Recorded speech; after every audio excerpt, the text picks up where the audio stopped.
Hello everyone. Photoelectric effect experiment are performed using three different metal P, Q and R having work function phi P, phi E and phi R respectively. A light beam containing wavelength 550 nanometer, 450 nanometer and 350 nanometer with equal intensities illuminate each of the plate. The correct VI graph for the experiment is. So if you see, the work function is given, right? And the wavelength of the light that is incident on the 3 is given. So I will write down the energy associated with this light having 550 nanometer wavelength. So we will write down the general equation Hc by lambda. So if I write down the value of Hc in electron volt nanometer, it is this, in division this. So now I will write down the E1, E2, E3. So it is 40550. It is equals to 2.25 electron volt. For the second, the wavelength is 450. It is equals to 2.8 electron volt. For the third one, it is 350. So it will be 350 and it is equals to 3.5 electron volt. These are the energy value for the photon having wavelength these three, right? Light beam having wavelength these three. Now if I talk about the stopping potential, it is related with the work function as energy of the incident photon minus work function. So the one which is having less work function, the stopping potential for that will be more and vice versa. You can see it is subtracted from here. So if you see, the work function is least for this, so stopping potential will be most for this, and then these will be the order. So now you can check out of these three which one is not following this order. If you see, these are the stopping potential order. So here the R is more. So we are left with these two. Now if you see here, we are having these three, right? Out of which, right, these three, all the three are more than the work function of P. And out of these three, these two, if you see, out of these three, only these two are more than work function of E, and only the third one is more than the work function of this R. So now you can imagine the one which will be having more number of photon, that is P. So the current, if the number of photoelectron will be more, then the current will also be more in case of P. So if you see, the current in case of P will be highest, then it will be E, then it will be R. Because if you see, the work function for P is least. So all the three light will be able to generate the photoelectron. In case of P, then E, then R. So if you see here, it is said that they all are having equal current, which is incorrect. So the only correct option here is A. Thank you. Hello friends, question given है the work function of a substance is 4 electron volt. The longest wavelength of light that can cause photoelectron emission from the substance is approximately equal to. Okay तो यहाँ से substance से जो हमारा photo electron हमारा emission हो रहा है उसके लिए हमें उसका वेवलेंथ फाइंड करनी है. हमें यहाँ से वर्क फंक्शन गिवन है हमारा सब्सटेंस का. तो यहाँ से हमारे पास सब्सटेंस है एक, हमने मान लिया कि हमारा ये सब्सटेंस है, ठीक है, जिसका हमें यहाँ से वर्क फंक्शन W की वैल्यू हमें यहाँ से गिवन है, वो हमारी कितनी 4 इलेक्ट्रॉन वोल्ट है, ठीक है.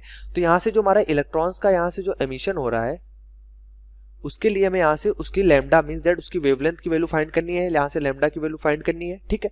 तो अगर हम वर्क फंक्शन की बात करें W की, तो वो हमारा इक्वल होता है एच न्यू नॉट के, ठीक है. तो न्यू नॉट हमारी थ्रेशोल्ड फ्रीक्वेंसी होती है. तो न्यू नॉट को अगर हम लैम्डा के टर्म में लिखें तो ये हो जाएगा एच सी अपॉन लैम्डा, ठीक है. तो यहाँ से हमें वैल्यू फाइंड करनी है लैम्डा की, जो हमारी यहाँ से फोटो इलेक्ट्रॉन्स जो हमारे एमिशन हो रहे हैं उसके लिए. तो लैम्डा इक्वल टू हो जाएगा यहाँ से एच सी अपॉन W. तो यहाँ से H की बात करें तो H हमारा प्लैंक कांस्टेंट है 6.6 इंटू 10 टू पावर -34 हो जाएगा. ओके ये हमारा C वेलोसिटी ऑफ लाइट है 3 इंटू 10 टू पावर 8. और यहाँ से हमारा जो वर्क फंक्शन है 4 इलेक्ट्रॉन वोल्ट है, तो 4 इंटू इसको जूल में बदल लेंगे तो 1.6 इंटू 10⁻⁻19 से मल्टीप्लाई कर दिया है। तो यहाँ से लैम्डा जो हमारा है वो आ जाता है 3.1 इंटू 10⁻⁻7 मीटर में। ठीक है, तो यहाँ से अगर इसको एंगस्ट्रॉम में लिखे तो हो जाएगा 3100 एंगस्ट्रॉम। और हम आंसर देखें तो हमें आंसर नैनोमीटर में गिवन है, तो आंसर अगर देखें तो यहाँ से नैनोमीटर में अगर पुट करते हैं तो ये हो जाएगा 300 नैनोमीटर। ओके, तो यहाँ से हमारा आंसर जो हो जाएगा वो 300 का हमारा जो नैनोमीटर की हमारी वेवलेंथ हो जाएगी। तो यहाँ से अगर ऑप्शन देखें तो ऑप्शन हम लोगों का सी सही हो जाएगा। ठीक है, 310 सेंटीमीटर। Thank you. इस क्वेश्चन में बोल रखा है कि the maximum kinetic energy of photo electron emitted from a surface when a photon of energy 6 electron volt fall on it is 4 electron volt. तो मैक्सिमम काइनेटिक एनर्जी कितना दे रखा, 4 electron volt. और फोटो इलेक्ट्रॉन्स की जो electron है उसकी energy, photon की energy कितना दिया है, 6 इलेक्ट्रॉन वोल्ट। तो एक्चुअली हमारे पास जो केस होता है वो कुछ इस तरीके का होता है। ये हमारा ट्यूब मान के ले चलें तो ये हमारे पास यहाँ 2 डायोड कैथोड एनोड लगा होता है और यहाँ से लेटर सपोज बैटरी कनेक्टेड है। अब ये जो है वो बैटरी कुछ इस तरीके से कनेक्टेड है। तो हमारे पास जब ये लाइट, ये ग्लास प्लेट है, तो जब ये लाइट जो है इंसिडेंट लाइट यहाँ पड़ती है तो यहाँ से क्या क्या होता है, इलेक्ट्रॉन इजेक्ट होता है। तो इसकी एनर्जी दे रखा है 6 इलेक्ट्रॉन वोल्ट। ये जो इंसिडेंट करे ये कुछ वर्क फंक्शन होता है, यहाँ से इलेक्ट्रॉन को निकलने के लिए कुछ मिनिमम एनर्जी चाहिए होती है, तो उसको हम फाई से डिनोट करते हैं, work function of the electron.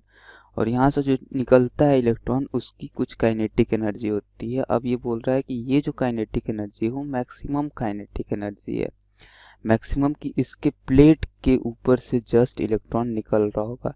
तो हम ये एक पोटेंशियल क्रिएट करते हैं। एक इस पोटेंशियल की वजह से क्या होता है, जो भी इलेक्ट्रॉन यहाँ जा रहा होगा वो इधर वापस आने की कोशिश करेगा। जैसे इसकी हम पोलैरिटी चेंज कर दिए, इलेक्ट्रॉन क्या होता है, इलेक्ट्रॉन लोअर पोटेंशियल से हायर पोटेंशियल की तरफ जाता है। तो ये लोअर पोटेंशियल है, देखो यहाँ से नेगेटिव टर्मिनल मैंने कनेक्ट करा, यहाँ से पॉजिटिव पोटेंशियल, तो ये लो है और ये हाई है। तो इलेक्ट्रॉन देखो हाई से लो की तरफ नहीं जाएगा, लो से हाई की तरफ जाने की कोशिश करता है। तो जैसे ही हम ये पोटेंशियल इंक्रीज करते हैं तो ये जो काइनेटिक एनर्जी इलेक्ट्रॉन की थी ये वापस से ये इलेक्ट्रॉन कहाँ जाने की कोशिश करेगा, अगेन इसी प्लेट पे जाने की कोशिश करेगा। यही इसका स्टॉपिंग पोटेंशियल होता है। तो यही पूछ रहा है कि इसका स्टॉपिंग पोटेंशियल क्या होगा। तो जितनी इसकी मैक्सिमम काइनेटिक एनर्जी थी उतनी ही एनर्जी चाहिए यहाँ से ताकि ये इलेक्ट्रॉन स्टॉप हो जाए। तो वो कितना है, 4 इलेक्ट्रॉन वोल्ट। तो स्टॉपिंग पोटेंशियल हमारा कितना होगा, 4 electron volt. It means B option इस क्वेश्चन के लिए क्या होगा, राइट ऑप्शन होगा। Our question is the graph between 1 by lambda and stopping potential V of three metals having work function phi1, phi2 and phi3 in an experiment of photoelectric effect is plotted as shown in the figure. Figure अपन को given है उस graph का. Which one of the following statement is are correct? Here lambda is the wavelength of incident ray. Basically अपन को graph दिया हुआ है जहाँ पे एक्स एक्सिस पे अपन ने 1 बाई लैम्डा और वाई एक्सिस पे स्टॉपिंग पोटेंशियल को प्लॉट किया है। ठीक है, वो ग्राफ जो वो तीन मेटल्स के लिए है जिनका work function phi1, phi2 and phi3 है रिस्पेक्टिवली। तो अपन को 4 स्टेटमेंट गिवन है तो उनको अपन को चेक करना है। तो पहले देखो अपन को थोड़ा पता होना चाहिए कि जो स्टॉपिंग पोटेंशियल है, ठीक है, वी से इसको रिप्रेजेंट करते हैं, उसका जो इक्वल होता है, फिर इसका फॉर्मूला जो होता है that is H C by lambda E minus phi E. ठीक है, ये अपना उसका स्टॉपिंग पोटेंशियल का फॉर्मूला होता है। तो अपन इसको ऐसे ग्राफ के अकॉर्डिंग प्लॉट करें कि वी को जो स्टॉपिंग पोटेंशियल उसको अगर मैं वाई से रिप्रेजेंट करूं और 1 बाई लैम्डा है एच सी बाई ई इसको ब्रैकेट में, और 1 बाई लैम्डा को मैंने एक्स से रिप्रेजेंट कर दिया minus phi e. All right, so अब अगर स्ट्रेट लाइन की इक्वेशन को अगर अपन माने तो एच सी बाई ई मेरा क्या हो गया, स्लोप हो गया। सो इसको y is equals to M X, M से मैंने लिख रहा है, यहाँ पे m क्या है, एच सी बाई ई। तो यहाँ पे जैसे अपन को दिया हुआ है कि यहाँ पे ये 1 by lambda 0.001, that means x का वैल्यू 0.001 नैनोमीटर इनवर्स है। कब है, मेटल 1 के लिए है, कब है, जब अपना जो स्टॉपिंग पोटेंशियल है वो 0 है, ठीक है।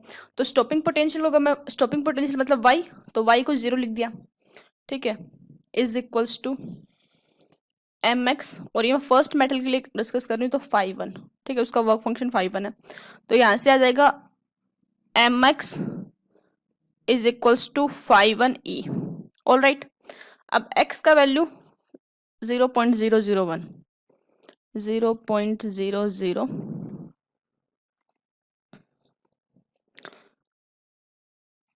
इंटू m का वैल्यू क्या है, hc by e is equals to 5 1 by e, तो ये e से e कैंसिल, तो जो मेरा 5 1 का वैल्यू आ गया दैट इज 0.001 hc। अब यही स्ट्रेट लाइन की इक्वेशन मेटल 2 के लिए अपने लिए, बस यहाँ पे चेंज क्या है, यहाँ पे मैंने इन जनरल इक्वेशन लिखी y is equals to mx minus 5 by e, यहाँ पे मेटल 1 के लिए 5 1 हो गया 5 का वैल्यू, मेटल 2 के लिए 5 2 हो जाएगा, ठीक है, तो mx is equals to 5 2 e, और यहाँ पे x का वैल्यू क्या है, x का वैल्यू थोड़ा चेंज हो रहा है दैट इज 0.002, ठीक है, तो m into 0.002 is equals to 5 2 by e। All right, अब m क्या अपना hc बाई e, सो वही बात कि 5 2 is equals to 0.002 into hc। Similarly अपन ये लिख सकते हैं कि यहाँ पे x का वैल्यू चेंज हो रहा है, तो 5 3 का मेरा वैल्यू क्या आ जाएगा, 0.00, I think this is 4 right, हाँ 4 राइट, 4 hc। तो अपना फर्स्ट जो ऑप्शन है वो अगर अपन चेक करें that is ratio of work function 5 1 5 2 5 3, so 5 1 ratio 5 2 ratio 5 3 is equals to what, 0.01 01 hc ratio 0.002 hc and 0.004 hc, ठीक है, hc कैंसिल, और अगर इस 0.001 मतलब मैं सबको 1000 से मल्टीप्लाई कर दूं, ठीक है, तीनों को, तो कोई फर्क भी नहीं पड़ेगा, अपना रेशियो क्या आ जाएगा 1:2:4, तो अपना option 1 is correct, ratio of work function 4:1, this is wrong. Now third option tan theta, जो थीटा है, tan थीटा क्या होता है, अपना स्लोप होता है, is directly proportional to hc by e, where h is the Planck's constant, c is the speed of the light, that is correct. tan theta is directly proportional to hc by e because tan theta is equals to slope, tan theta अपन को पता होता है क्या होता है, slope होता है, और स्लोप अपन ने ऊपर कैलकुलेट करा है, तो डायरेक्टली प्रोपोर्शनल मतलब प्रोपोर्शनलिटी की जगह पे 1 लिख सकते हैं अपन, but it is proportional right if hc by e which is constant only। the violet color light can eject photo electron from metal 2 and 3, इसका कोई रेलिवेंस नहीं है, so this is also wrong and A and C are correct। okay, thank you students।